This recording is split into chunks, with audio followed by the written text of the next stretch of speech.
They've made their move? Good. I'll be there at once. I had meant to finish this old film.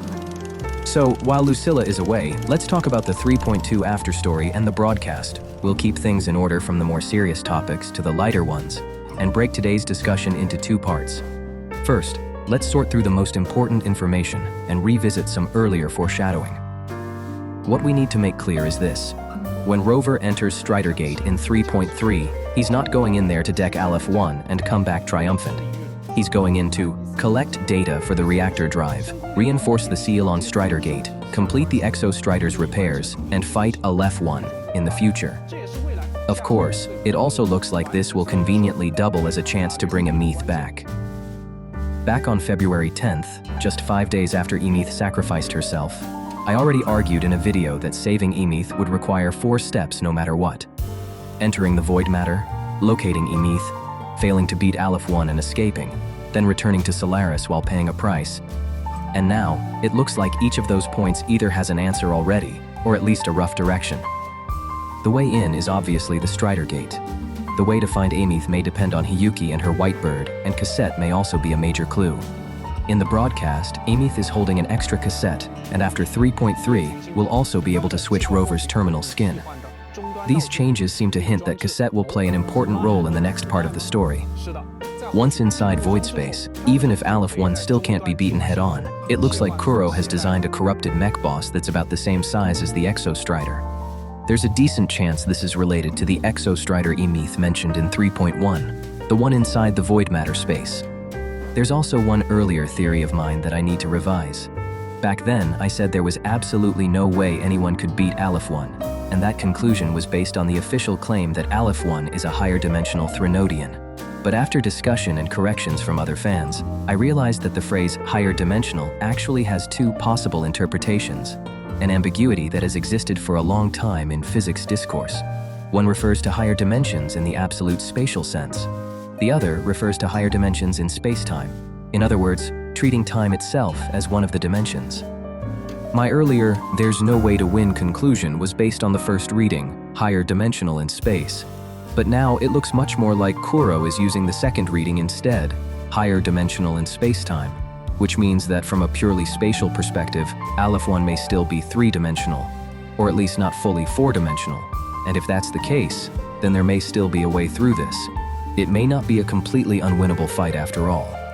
That higher dimensional in space-time reading also raises another point. Why is Chapter 3, Act 5 called Stars of Yesternight? Under normal circumstances, shouldn't it be something like Stars of Tonight? So Kuro may once again be hiding some kind of temporal misalignment in 3.3, and maybe Honami's problem will get explained as well. Finally, as for how Rover gets back to Solaris, I still think Etheric Sea has a real chance of showing up. For example, Strider Gate and space-time could collapse because of the battle, or Rover could deliberately trigger that collapse in order to protect Lahai Roy. Then the Exo-Strider would be too large to make it through, so Rover sends Aemeath back first, and only later finds his own way back to Solaris through the Etheric Sea. If they write it that way, not only would the logic hold, it would also pay off both the future void matter space collapse and the Jeeting Etheric Sea research mentioned in 3.1 foreshadowing, while creating even more room to play with temporal and spatial discontinuity. Of course, Kuro is free to write it however they want, as long as Rover doesn't end up going in and out like it's no big deal. Otherwise, Aleph 1 will have been built up for all this time, only to come off as embarrassingly weak. The second major point concerns Denia. Denia can basically be confirmed as one of the Fraxides members among the students Schwarzlock talked about. But I have a feeling the whole play hinted at in Luke's storyline may just go nowhere in the end. This time, the PV shows an experimental pod as well as scenes of Denia being imprisoned as a child. So our earlier guess, that she is an artificial or modified dark counterpart to Aemeath, seems to have been more or less on the mark, and the artificial second resonance of the Threnodian that Schwarzlock mentioned in 2.7, something we've discussed several times already, has now finally been brought up by the official story itself. My personal guess is that Fraxides designed Denia to function as a kind of co-solvent, the way alcohol can make oil and water mix even though they normally won't. In other words, a Threnodian normally wouldn't resonate with Aemeath, but Denia can in some form replicate Aemeath, overlap with her, or resonate with her, while also being able to resonate with Aleph 1. And judging from Denia's pessimistic attitude toward life, it's very possible that in the original plan she was meant to be a disposable material, something to be used up and vanish. But the broadcast said Denia has her own ideas, so that reversal of fate will probably be the key to her eventually joining Rover's side. The third point is all the memory-related setup and suspected foreshadowing we've had so far. Let me quickly sort through everything I can think of right now. The earliest plot point involving memory was the recording of cassette. Kuro still owes us several explanations there. For example, the repeated data during the cassette recording, or why Morny was remembered at all. We've talked about those in earlier videos, and they're also documented in the foreshadowing file. After that, in 3.1, the story rather awkwardly introduced the idea that a void storm can cause memory loss. I say awkwardly because when 3.0 described the consequences of coming into contact with a void storm, it only said you would die. It never mentioned other people losing their memories because of it. The later Chronicle quest was also vague on that point. But by 3.1, people swallowed by a void storm will be forgotten by others had suddenly become official setup and was directly folded into Aemeath's storyline. And then, at the very end of 3.1, Rover seemingly dies in the void matter of Ginnungagmir, yet after coming back out, his memory appears completely unaffected. Then there's Lucilla. First, her resonance ability was deliberately kept vague, and later it was described as being able to retrieve, add, delete, and modify memories. On top of that, all memory-type resonators have been targeted by Fraxides, which further hints at how important the memory angle really is. There are a few more things to say about Lucilla from other angles, but for now let's keep following the memory thread itself. Earlier, we speculated that only Lucilla could allow Hiyuki to maintain a manifested form. When I first saw that Lucilla's resonance ability was basically memory reconstruction and management, I had more or less assumed that theory of ours was wrong. But now the broadcast explicitly says again that when there is no future left to draw from, Hiyuki herself will disappear. And based on the information from Platya's event quest, Hiyuki may actually have disappeared once already, with relics left behind at the scene. So now I feel that our previous theory still hasn't been completely overturned. For example, was Lucilla able to reconstruct Hiyuki's memories through Hiyuki's relics, and then, by some method, anchor those memories to a certain future, and on that basis bring Hiyuki back? I still haven't been able to connect all of this cleanly, and to interpret this kind of material precisely, we'd need supplemental lore rather than pure logical deduction, which is exactly the area where we're weakest. After all, we spent so much time racking our brains over why Hiyuki could only exist in front of Lucilla, and then the writers just dropped a special countermeasures team setting and explained the whole thing away in one move. So for now, I'm not going to force more speculation onto these existing memory-related clues and setups. Instead, let's move straight into topic 2. 4 interesting discoveries.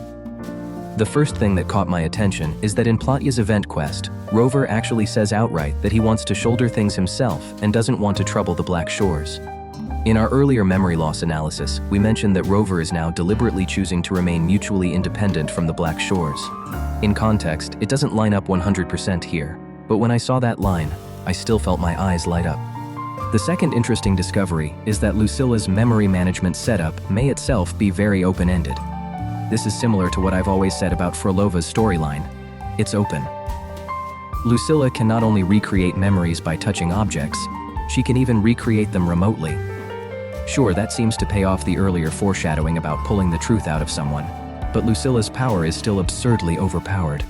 Later on, the writers could easily say that Lucilla somehow recreated Hiyuki's memories from a certain timeline and kept her around. They could say Rover's memories were erased by Lucilla.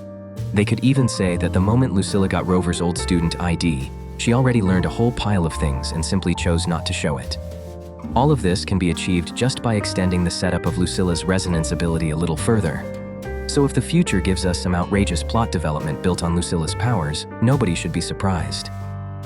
The third interesting discovery is that 3.2 MSQ and 3.2 Afterstory do not seem to have been written by the same writing team. In the 3.2 main quest, Lucilla says that Morny confirmed the abnormal frequency in the dark side matched the remnant encountered by the player, and that this was the source of all the anomalies. But in the 3.2 interlude, when Lucilla brings it up again, she instead says that by comparing frequencies, Morny discovered the rabbit was the root cause of the anomaly. So once again, we have the very kind of issue we analyzed before. Different phrasings, or even outright conflict, between different versions of what is supposed to be the same content. I still haven't figured out why such a short interlude would need to be split out and handed to a separate team for additional detailing. If I absolutely had to force an optimistic interpretation, then I hope that team is the one that handled 3.0 Part 2. At least that would make me feel a bit safer about 3.3's quality. The last discovery is that the story gives Professor Sevi's box 2 separate close-up shots. Based on what I've been learning recently while working on fan-made content, storyboards generally do not keep repeatedly focusing on a useless object for no reason. And not only does Nivora's... Alright, let's let Nivora take a short break here. How boring. And not only does Nivora's story confirm that Wuthering Waves is currently using camera language to tell key plot points rather than simply to support emotion, the Cobalt Snowline quest also uses that kind of visual storytelling. As for 3.3, besides bringing Aemeath back, I at least hope they finally make it make sense why Rover didn't die after going down into Gin and Gamir. Right now, it looks like the snowfield walking scene at the end of 3.1 may actually be part of the road to the Exostrider in 3.3. As for the exact details of that section, we'll just have to wait and see. That's roughly everything I wanted to talk about today. I'll find time to update the foreshadowing document, and as always, everyone is welcome to join the discussion in the comments and contribute more clues. If there are any smaller updates afterward, I'll post them in the community tab, and if you enjoy this kind of content, don't forget to subscribe. Thanks for watching.